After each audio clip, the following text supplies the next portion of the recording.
Omukadde amazima kimusimbwa njagala omusajja bannange nze kyantwala mu nnyumba musajja tajja kuddamu kuwaako. Era Suuna Beni tumuganye. Ate owonyenga mwana muto nandi muwadde ku transformer n'ompulira. Naye muto saagala bulenzi buto. Naye yennyini ali awo atunulanga akanyonyi. Si yanyuma okulaba.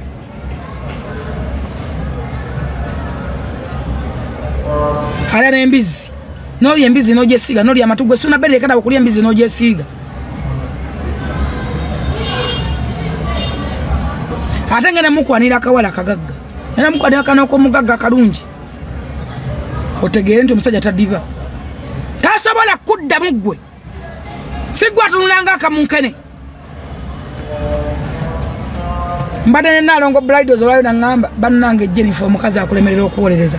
Nakasanze mbu babusanze ku kooti ne kali akaddagala ensansa mu mutwe. Mbunga kalabika bubi nnyo. Nalongo Bridals abadde ansize enseko. Nangamba akakazinga kabi. Newspack channel kwoli manji genkuletedde kkiriza atemberenga nga kuwanga bwetuga. Funa video eno sooka obeere nti ogimpeera like tubeere nga tweyongerayo. Tutandise ne full figure munnange oluvannyuma alw'okuba nti no munnange Suuna Beni agenda kubeera nga aweebwa ekyapa kye era nga munnange Nambwa yagenda kuvaako kisigale mu mannya ge yekka. Jjukira nti full figure abadde ttiimu Suuna Beni avuddeyo oba avuddemu omwasi n'abaako byayogera. Katubeere nga tukuwa akatambi kano. Bwe tubagamba nti abakazi babbinga okuleka nnyo agakazi gonna gabbi akuwadde zina buzinyi genda. Si buli gwozaalamu nti yagenda okufa. Waliyo n'abakazi abagumba nga be baganzi mu maka. Abakazi bwe mutaddeko muve ku bintu by'abasajja namwe mukole ebyammwe. Ekirungi muzadde abaana b'obulenzi. Buli mukazi abba omusajja ogenda kuzaala ku mwana w'obulenzi naye bakimukole ojja kukiwulira. Akakazi gafuuka ebiteega, gafuuka ebijjankone, gafuuka ebyeneena. Mulowooza mulina kyekyenjawulo nnyo kimulina omusajja batakwebakako obeera wonna wonna ng'oli ku mulundu gongo omulimo gw'embwa. Bw'omufuna otandika okumujoga n'omumanyiira kubanga kwebaseeko olowooza kiki olina ekyenjawulo nnyo ekyawukana ku birala. Kasolo busoote kakwereza buli n'embwa ezaala. Olaba enkima ekayina n'emmese eyina akasolo.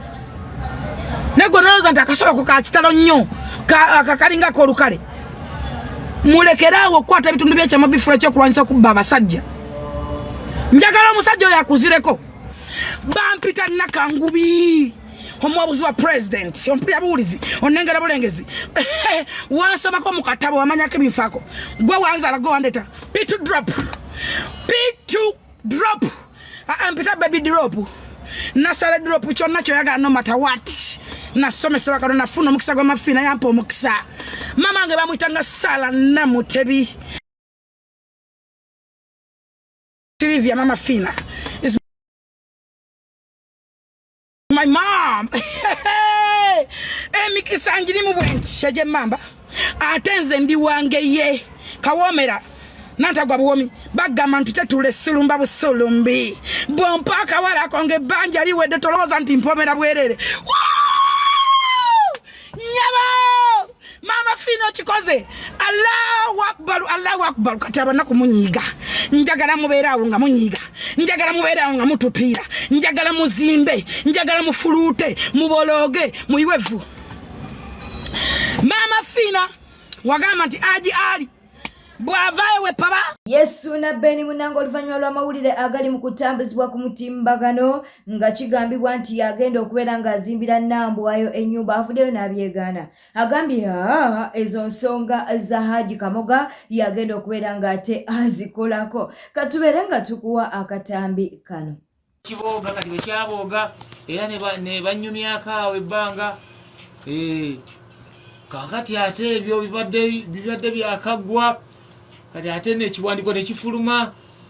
Ate Suuna Beni bagenda muyingiza akaduukulu baagala miliyoni 9.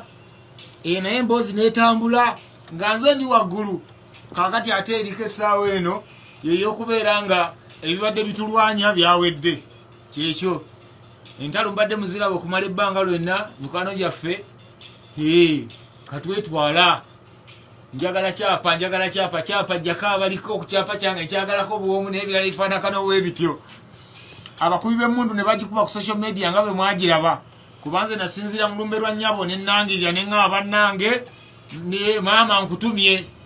abaana ne bakuba emmundu bannanga abaana ku social media nze neeyongedde okutya kye bayita amaanyi g'abantu neeyongedde okutya kye bayita amaanyi g'abantu banna wowowowowo baana balwana kanno Haji Kavuma Keti gye yafulutuse eri ng'alaba nga omuliro guyitiridde n'amafumu n'ajja n'ayingira mu nsonga zino.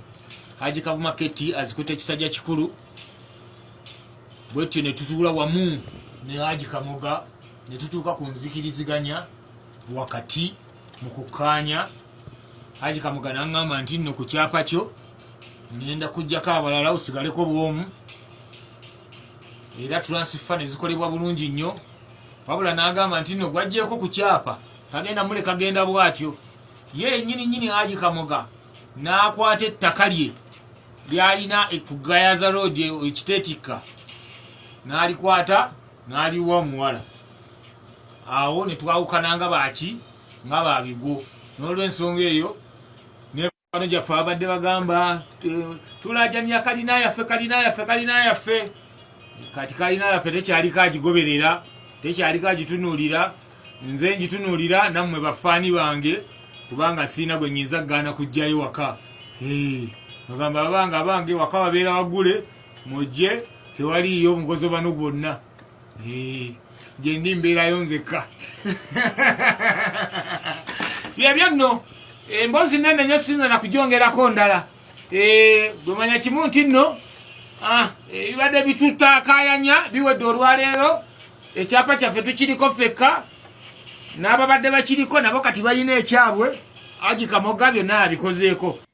Kiriza tubuzeeko ku Miss Jane Catherine Nafula, twagala okubeera nga tubuuzaako ku Aisha Kawala, twagala okubuuzaako ku Umar Kasumba, Sazi Moses, Nankuke Esther, Ano Gambotya, Dennis tukutumiddeko, Jane Nachanja, ne tubeera ne mukwano gaffe ayitibwa Pat Mweru, ne tubeera ne Tauba Namuddu, ate era ne tubeera ne mukwano gaffe ayitibwa Robert Given. Abo nno be tusobodde okubeera nga tukonako akadde kano. Oluvannyuma munnange lw'akatambi akali mu kutambuzibwa ku mutimbagano mu mawulire gaffe ge twakwaddeko olunaku olw'eggulo nga munnange Shakibu bamukwatidde mu bwenzi era ng'ali n'omwana ow'obuwala.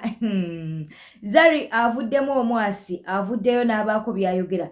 Nawe kagamba bannange abasajja abantu bazibu nnyo, naye engeri gye bandaze mujja wange essaawa yonna wenyingizaawo omuntu omupya temunnenya. Katubeere nga tukuwa akatambi kano. Naye mmwe, Kamen will leave you in a desert with no water mukamanyi. Keeko byange ne Shakibu tewali kye mutamanyi. Sajja omubeererawo n'omukolera buli kimu n'akeera ku makya n'akulaga amazzi. Kasaawe tulaze mukazi waffe omupya oba mukyala waffe omupya naye bwe mulaba nga mbaleetedde mulamu wammwe omulala. Mubyogera mpola temunnenya. Essaawa za kusiibulukuka South Africa kansooke nsiibulukuke someddwa eno ne ssenyiga nnemeddeko bannaye ku nsi kuno yekikikyo. Eddiini etugamba alhamdulillah, etugamba alhamdulillah. Kiruma, of course kiruma, but sometimes all the children maybe Allah ina chantasa oba Allah ina chantekera maaso oba chi like edini y'obusiraamu ate ennaku zino engeri gye njirimu ennyo, you start learning to accept things, so it's alhamdulillah. Mwana wa Hasani so learning enfune ku kyokulya kubanga essaawa yeeyo nga tukyali ewa Zari kw'ossa ne Shakibu munnange senga Asidi wuno avuddeyo n'abanga ate ayogera kw'ossa n'okutubuulira ebikwata ku mwana ow'obuwala eyalabikidde mu katambi ng'ali nebba munnange wa Zari Hassan oba kati mujja wa Zari. Okitegeera katubeere nga tukuwa akatambi kano.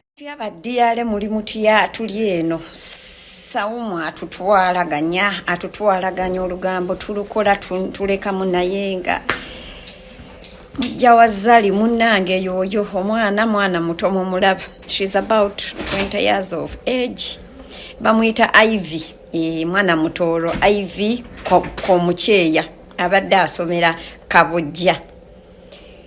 Kamwana muto ananga abasajja omwana muto omwana talina weyenkanira zali omwana muto taliiko wadde olukindo omwana muddugavu nali manyi Shakibu nkyamwagaza zali kala mwana muddugavu talinamu wadde kasajja naye kyempuliddeko mbuno ayagala abasajja ab'essente naye tuyinza okubeera waneeno ng'ebigambo tubisala busazi nga Shakibu yatandise okuzannya emizannyo ng'ebadde video shoot ndowooza kati tuwogere ekikuba gwe munnanga abantu abali mu kisiibo Shakibu yakava ewa ezana Emeka ne mukazi we obwenzi mu kisiibo mu sawumu eno on top of that nakola obwenzi n'akaana akakafiiri akaana akato akamana akato akataneetuuka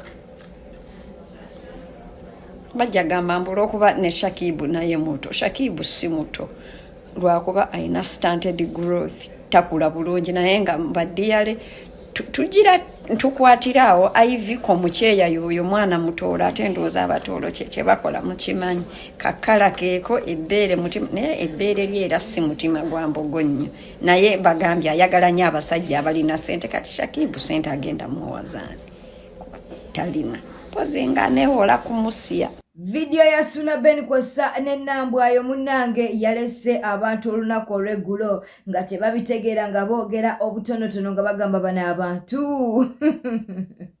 bano abantu tebatuswaza omwaka guno ogwa 2025 nga woli mu kulaba vidiyo awo ng'omwana ow'obuwala nnambwayo munnange ayina byali mu kwogera ne Suna Ben ate nga ne Suna Ben naye ayina byali mu kwogera munnange ne maama w'omwana we naye ng'abamu bagambye bano abantu tebaddingana abamu batidde okuba nti n'abantu bano baddingana naye ng'ate webityo webiri erudda eyo kkiriza tubeere nga tweyongerayo naye sooka subscribinge likinga kw'ossa n'okuba nti no olekawo obubaka bwawo mu comment section kkiriza tubeere nga tukuwa ku butambi buno obw'enjawulo munnange nga bwogera ku nsonga za Suna Ben kw'ossa n'ennambwayo nkiddamu kamoga kkiriza nti eri yali nsobi Nambwayo talina kafunye wadde naaka kayina okufuna ayina kafuna mu buntegeeragana ye naye kamoga wala si ye ne Suna Ben ekyo nakyo mukitegeere ulira kati baagala batambuza ekibozi bagenda muzimbira ennyumba ya bukadde 7 ebyo byonna tugenda ate kati mugenda kuntabula mwaga tujjeyo details zonna ebyama tubijjeyo bwe munaddamu okupangapanga akabozi kamwe ak'ekisirwawo bagenda muzimbira nyumba ya bukadde 7 ku ddiru kibibaddewo kyogamba nze abaddeyo nga sibiwulidde nze abaddeyo nga sibiwulidde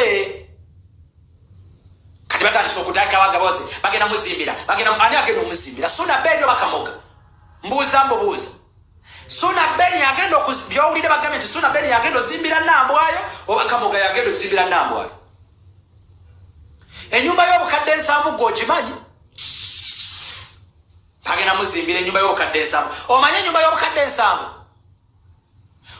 y'obukadde 7 bonyumira okwogezi gyogerako bwogezi ensonga za Suna Ben ziwedde amanya n'eddoboozi bampita Benson Pro nze sirwana lutalo n'ennemererwa oli ne bw'aba agamba ayina abanene twabadde nga tuyita abantu wano nti mwenna abantu Kamoga be yafera mujje abazze tuyinza olaba engeri gye tusobola bayambamu abatannajja temujja mwewulirireko nga bwe biwedde lino ly'eddoboozi lya Suna Ben yennyini ng'ayogera Suna Ben owensasago sebo webale kulwana owai abasajja bakuwambye oba ebintu biwedde webale kulwana olutalo tulumaze musajja yapondose nampita kyamaanyi muganda wange Suna kansoke nkuleke n'okuleka kuba kati amasimu mangi atumye kavuma yaze nanona n'agamba mwana wange njagala kweyambulula ku social media oyagala kunzita mukama Katonda agawa amaanyi taata ne mugamba yita akayiringu kakole transfer kati ne kagikola